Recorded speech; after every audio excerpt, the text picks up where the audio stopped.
बन कोई Hindi academy channel पर आपका स्वागत है। मैं आपके लिए मोस्ट इंपॉर्टेंट क्वेश्चन लेके आई हूँ। प्लीज़ दोस्तों आप मेरे चैनल को सब्सक्राइब कीजिए, वीडियो को लाइक कीजिए, दोस्तों के साथ शेयर कीजिए। सभी क्वेश्चन जो आपके लिए किसी न किसी परीक्षा में आए हुए हैं और आगे भी आ सकते हैं। आपके लिए मैं डेली ऐसे ही वीडियो लेके आती हूँ। आपने ज़रूर वीडियो को देखना है और जो इस चैनल को जुड़ने के लिए अपने चैनल को जरूर सब्सक्राइब करना है। क्वेश्चन स्टार्ट करते हैं। क्वेश्चन नंबर 1 है, चंद्रबरदाई ने पृथ्वीराज रासों में मुख्यतः किस छंद का प्रयोग किया है? तो बताना है चंद्रबरदाई ने जो है पृथ्वीराज रासो रचना लिखी है। ये भी आप देखो, इससे क्वेश्चन बन जाता है। चंद्रबरदाई ने पृथ्वीराज रासो रचना लिखी है और उसमें छंद पूछा है, कौन से छंद का प्रयोग किया है? तो ए होगा कवित छंद का, और छप्पा छंद का भी प्रयोग किया है इन्होंने, ये भी आप नोट करोगे। क्वेश्चन नंबर 2 है, राहुल संस्कृतायन ने हिंदी का प्रथम कवि किसे माना है? सरहप्पा, पुष्पदत्त, शालिभद्र सूरि, स्वयंभू। राहुल संस्कृतायन ने जो है हिंदी का प्रथम कवि ए होगा, सरहप्पा को माना है इन्होंने। क्वेश्चन नंबर 2 का ए आंसर। क्वेश्चन नंबर 3, नीचे दिए गए विकल्पों में से एक शब्द घर का पर्यायवाची नहीं, उसमें चयनित कीजिए। घर का पर्यायवाची नहीं है, नहीं बताना है कौन सा नहीं है। क्वेश्चन नंबर 3 है, कौन सा भवन, भुवन, निकेतन, सदन? तो बी होगा भुवन। भुवन नहीं है इसका पर्यायवाची, ये होता है संसार होता है, भुवन संसार होता है। क्वेश्चन नंबर 4, निम्नलिखित में से किस शब्द में उपसर्ग नहीं लगा है? उपसर्ग नहीं लगा है, उपसर्ग हमेशा आगे लगते हैं, तो कौन सा शब्द है जिसमें उपसर्ग नहीं लगा है? तो डी होगा दर्शन। दर्शन में उपसर्ग नहीं लगा है, ठीक है। इन तीनों में लगे हैं, ए बी सी में तीनों में उपसर्ग लगे हैं, लेकिन दर्शन में नहीं लगा। क्वेश्चन नंबर 5, निम्नलिखित में से कौन सा तद्भव शब्द है? तद्भव कौन सा है वो बताना है। चाम, धर्म, पर्ण या विष्णु? तद्भव बताना है कौन सा है, तो ए होगा चाम। चाम जो है तद्भव है, चर्म का बना है चाम। क्वेश्चन नंबर 6, मोक्ष की इच्छा रखने वाला क्या कहलाता है? कर्मठ, मुमुक्षु, उत्सुक, जिज्ञासु। तो मोक्ष की इच्छा रखने वाला क्या कहलाता है? क्वेश्चन नंबर 6 का जो राइट आंसर है वो हमारा जो है बी होगा, मुमुक्षु। मुमुक्षु। क्वेश्चन नंबर 7, अवधि शब्द का अर्थ है अवध की भाषा, अवधवासी, कालचक्र, ये सभी। तो अवधि शब्द का क्या अर्थ है?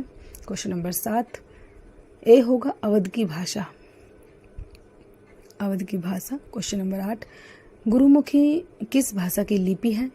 बंगला, मणिपुरी, पंजाबी, गुजराती। तो गुरुमुखी बतानी है किस भाषा की लिपि है। क्वेश्चन नंबर 8 है हमारा, तो सी होगा पंजाबी। हिंदी की जो है देवनागरी है। क्वेश्चन नंबर 9, हिमगिरी के उत्तुंग शिखर पर बैठ शिला की शीतल छाह, ये पंक्ति किसका रचना की है? पंक्तियाँ पूछी जाती है पेपर में, तो आपने पंक्ति भी जरूर ध्यान रखनी है। रचना का नाम बताना है, किस रचना में से ये पंक्ति ली गई है? तो बी होगा कामयानी। कामयानी में से ये पंक्ति ली गई है, आप इसको अच्छे से याद रखोगे। कामयानी में से ली गई है ये पंक्ति। रस्मरति, गुंजन, साकेत, ये भी जो है रचनाएं हैं, ये भी आप ध्यान रखोगे। क्वेश्चन नंबर 10, श्याम जल से पौधे सींच रहा है वाक्य में शुद्ध रूप होगा। शुद्ध रूप बताना है, इसमें से कौन सा होगा? ए, बी, सी या डी? किसमें जो है शुद्ध रूप प्रयोग किया गया है?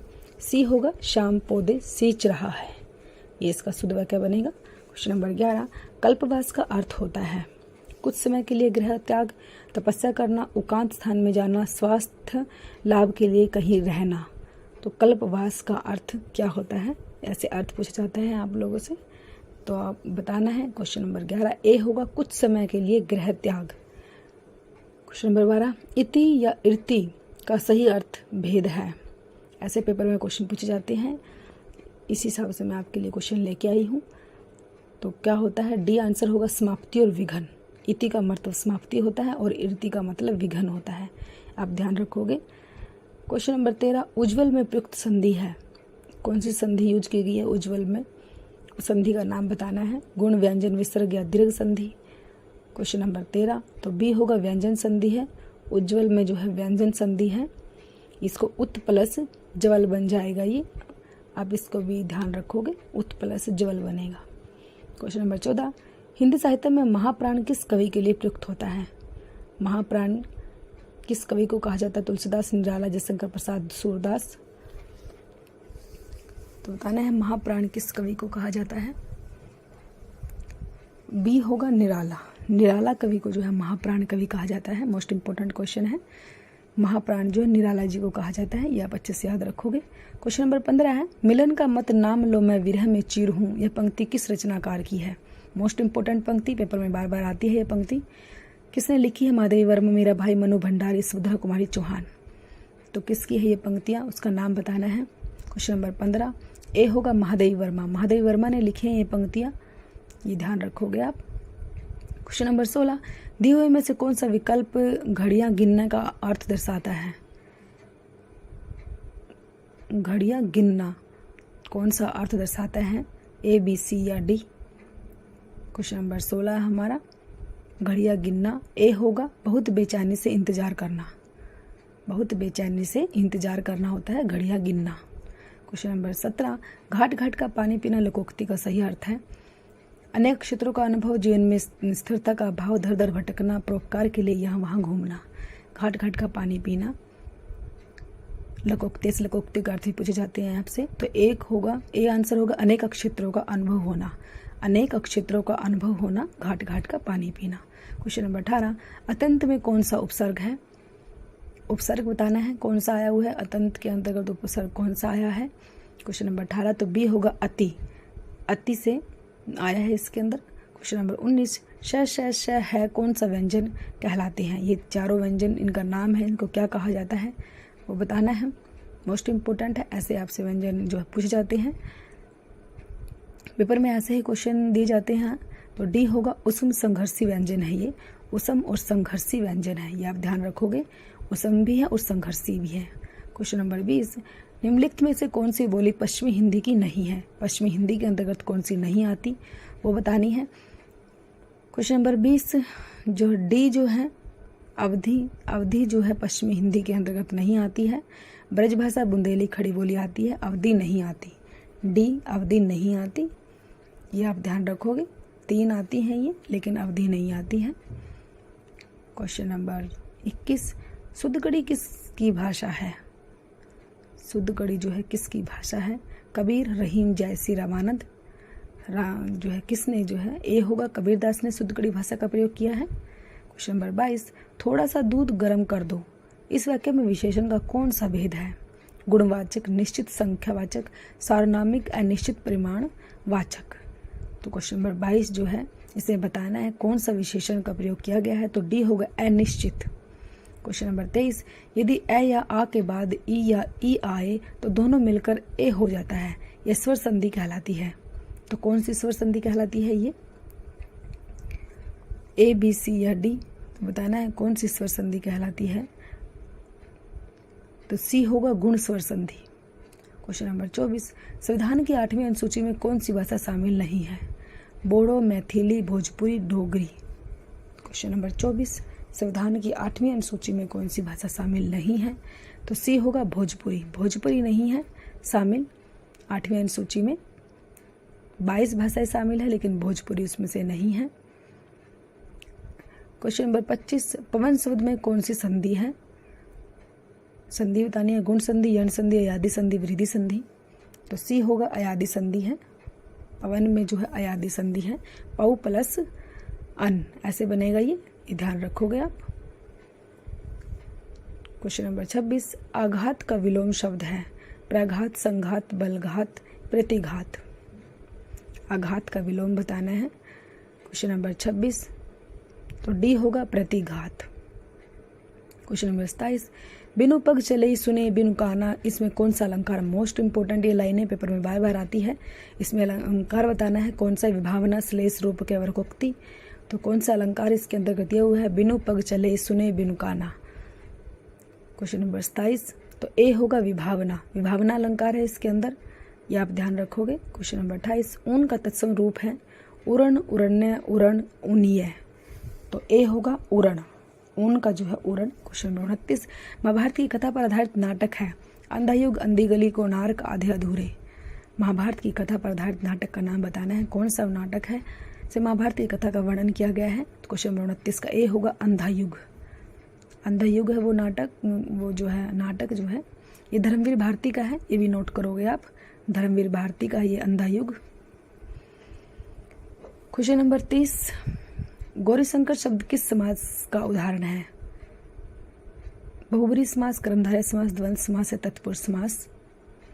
क्वेश्चन नंबर 30 जो है गौरीशंकर किस समास का उदाहरण है? तो सी होगा द्वंद्व समास। क्वेश्चन नंबर 31, नागरी लिपि को दक्षिण में क्या कहा जाता है? नंदी नागरी, पहाड़ी नागरी, दक्षिण नागरी या पर्वत नागरी? नागरी लिपि को दक्षिण में क्या कहा जाता है? क्वेश्चन नंबर 31 है हमारा, ये बताना है। तो ए होगा नंदी नागरी, नंदी नागरी कहा जाता है। क्वेश्चन नंबर 32, राम ने सुरेश के साथ मित्रता का निर्वाह किया, इसमें भाववाचक संज्ञा है। राम सुरेश निर्वाह मित्रता, तो भाववाचक संज्ञा बतानी है, कौन सी है इसके अंतर्गत? डी होगा मित्रता। मित्रता जो है वो भाववाचक संज्ञा है। क्वेश्चन नंबर 33, जब कर्ता एक क्रिया समाप्त करके दूसरी क्रिया में संलग्न होता है तो पहली क्रिया क्या कहलाती है? सहायक क्रिया, नामबोध क्रिया, इच्छाबोधक क्रिया या पूर्वकालिक क्रिया? क्वेश्चन नंबर 33, वो क्रिया क्या कहलाती है? जब कर्ता एक क्रिया समाप्त करके दूसरी क्रिया में लगता है। क्वेश्चन नंबर 34, गतानुगति शब्द का सही अर्थ है? प्राचीन आदर्शों के अनुसार चलने वाला, पीछे चलने वाला, अनुसरण करने वाला, गति को नहीं मानने वाला। क्वेश्चन नंबर 34 का राइट आंसर है ए, प्राचीन आदर्शों के अनुसार चलने वाला। क्वेश्चन नंबर 35, जिनका प्रयोग निश्चित शब्द समुदाय या पूरे वाक्य का अतिरिक्त भावार्थ प्रदान करने के लिए होता है उसे कहते हैं? ए, बी, सी या डी, उसे क्या कहते हैं? क्वेश्चन नंबर 35 है हमारा, तो डी होगा। क्वेश्चन नंबर 36, दिए गए वाक्यांश के लिए एक शब्द का प्रयोग कीजिए जिसका नाम सबसे पहले लिया जाता है। सश्रेष्ठ, प्रथम स्मरणीय, अग्रण्य और सर्वनाम, उस शब्द का नाम बताना है। क्वेश्चन नंबर 36 सी होगा अग्र अनगण्य। क्वेश्चन नंबर 37, वागीश में संधि है, स्वर संधि, व्यंजन संधि, विसर्ग संधि, दीर्घ संधि? क्वेश्चन नंबर 37, वागीश में संधि है, बी होगा व्यंजन संधि है। ये ऐसे बनेगा वाक प्लस ईस, वागीस, ये नोट करोगे आप। क्वेश्चन नंबर 38, स्थायी भाव जागृत होने पर होने वाली शारीरिक चेष्टाओं को क्या कहा जाता है? विभाव, अनुभाव, संचारी भाव या स्थायी भाव? स्थायी भाव जागृत होने पर होने वाली शारीरिक चेष्टाओं को क्या कहा जाता है?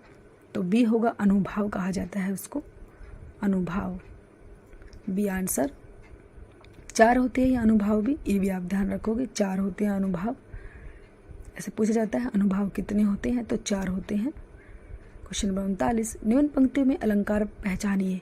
प्रेम अमीय, मदर विरुहु, भरत प्योदी गंभीर, मथि प्रकटु, सुर सुधाहित, कृपा सिंधु रघुवीर। इसे बताना है कौन सा अलंकार है, रूपक है, उपमा है, संदेह या भ्रांतिमान है? तो अलंकार का नाम बताना है। इन लाइनों में कौन सा है? तो ए होगा रूपक अलंकार है, रूपक अलंकार दिया हुआ है इस लाइन में। क्वेश्चन नंबर 40, निम्न में से हसव स्वर कौन सा है? हसव स्वर कौन सा है? ए, बी, सी या डी, कौन से हसव स्वर में आते हैं? तो सी होगा ए, ई, उ और री, जो ये हसव स्वर में आते हैं, ए, ई, उ और री। क्वेश्चन नंबर 41, पंक्ति शब्द का तद्भव होगा, तद्भव क्या होगा? 5 जो है पंक्ति शब्द का पात, पाद या पर्ण। 41 ए, बी, सी या डी, पंक्ति शब्द का तद्भव बताना है, क्या बनेगा? तो बी होगा पात, पात बनेगा, ध्यान रखना है आपने। क्वेश्चन नंबर 42, प्रतिवर्ष नदी में बाढ़ आ जाती है, वाक्य में किस प्रकार की संज्ञा है? व्यक्तिवाचक, जातिवाचक, भाववाचक, गुणवाचक? कौन सी संज्ञा दी गई है? ऐसे ही आपसे ग्रामर के क्वेश्चन पूछे जाते हैं। बी, जातिवाचक संज्ञा, जातिवाचक संज्ञा है इसमें। क्वेश्चन नंबर 43, श वर्ण है, दंत्य, मूर्धन्य, तालव्य, कंठ है, तो क्या है ये? बी होगा मूर्धन्य, मूर्धन्य है ये, ध्यान रखोगे आप, मूर्धन्य। त ये सब मूर्धन्य में आते हैं, ढ, ढ, अण, र, ये श, ये सब मूर्धन्य में आती है, आप ध्यान रखोगे, नोट करोगे। क्वेश्चन नंबर 44 है, निम्न पंक्तियों में कौन सा छंद है? साई इस संसार में मतलब को व्यवहार, जब लग पैसा गांठ में तब लग ताको यार। तो दोहा, सोठा, चौपाई या कुंडलिया, कौन सा है इसके अंतर्गत? क्वेश्चन नंबर 44 बताना है। दोहा है, सोट है, चौपाई है या कुंडलियाँ हैं। तो ए होगा दोहा है, इसके अंतर्गत दोहा छंद है। दोहा है, इस पंक्ति के अंतर्गत जो है दोहा छंद है, ये ध्यान रखोगे आप। क्वेश्चन नंबर 44 का ए आंसर है। क्वेश्चन नंबर 45, निम्न में से किस शब्द में इन अथवा ई प्रत्यय नहीं है? कौन सा शब्द है जिसमें इन और ई प्रत्यय नहीं लगा है, वो शब्द बताना है। तो सी है, आइन लगा है इसमें, ये ध्यान रखोगे आप, आइन लगा है। क्वेश्चन नंबर 46, किन्नर का संधि विच्छेद है। संधि विच्छेद बनाना है, इनमें से कौन सा बनेगा किन्नर का? ऐसे संधि विच्छेद पूछा जाता है, ग्रामर के क्वेश्चन ऐसे ही पूछे जाते हैं। तो डी आंसर होगा किम प्लस नरह, ये इसका संधि विच्छेद बनेगा, किम प्लस नरह। ये जो है व्यंजन संधि है, ये भी आप ध्यान रखोगे, ये व्यंजन संधि है। क्वेश्चन नंबर 47, पूत को पूत तो क्या धन संचय, पूत से पूत तो क्या धन संचय। इस पंक्ति में कौन सा अलंकार है? छेकानुप्रास, वृत्तानुप्रास, लाटानुप्रास, श्रुत्यानुप्रास। तो सी होगा, लाटानुप्रास दिया हुआ है इसमें, इन लाइनों में जो है लाटानुप्रास है। क्वेश्चन नंबर 48, जब दो शब्दों में एक सार्थक और दूसरा निरर्थक हो तब वहां लगाया जाता है। योजक चिन्ह है, विस्मादी योजक चिन्ह है, अल्प विराम चिन्ह है या अर्ध विराम चिन्ह है। क्वेश्चन नंबर 48 है हमारा। तो ए होगा, योजक चिन्ह लगाया जाता है, वहाँ पर योजक चिन्ह का ये निशान होता है, ये आप ध्यान रखोगे, वहाँ पे योजक चिन्ह लगाया जाता है। क्वेश्चन नंबर 49, अशोक के फूल काव्य संग्रह के रचनाकार हैं। कुबेरनाथ राय, गुलाब राय, रामचंद्र शुक्ल, हजारी प्रसाद द्विवेदी। अशोक के फूल काव्य संग्रह मोस्ट इंपोर्टेंट है, ये काव्य संग्रह किसका है, इस राइटर का नाम बताना है। तो डी होगा, हजारी प्रसाद द्विवेदी का है। क्वेश्चन नंबर 50, हिंदी की आदि जननी किसे कहा जाता है? पाली, प्राकृत, अपभ्रंश या संस्कृत। क्वेश्चन नंबर 50, हिंदी की आदि जननी किसे कहा जाता है? क्वेश्चन नंबर 50 का राइट आंसर डी होगा, संस्कृत को। तो प्लीज़ दोस्तों, अगर आपको वीडियो अच्छी लगती है तो वीडियो को जो है सब्सक्राइब कीजिए चैनल को। Thanks for watching.